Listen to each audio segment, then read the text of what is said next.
Hi guys and welcome back on my YouTube channel. In this tutorial I will show you how to put your SIM card into Xiaomi Mi A1. So let's do it. First you need to look into your box and just open it. And here is the pin. Now just put the pin inside the hole and push it, remove the slot,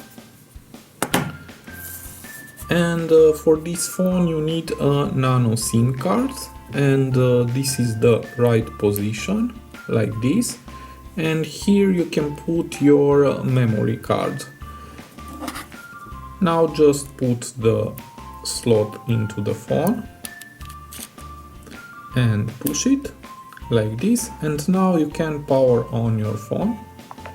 And now to remove the SIM, just power off your phone and push it again, the pin into the hole,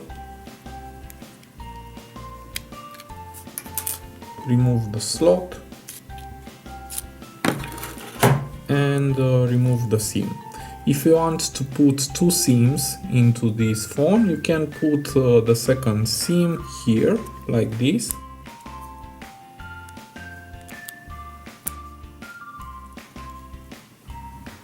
Okay, so this was my tutorial for today. I hope to be useful for you and have a nice day.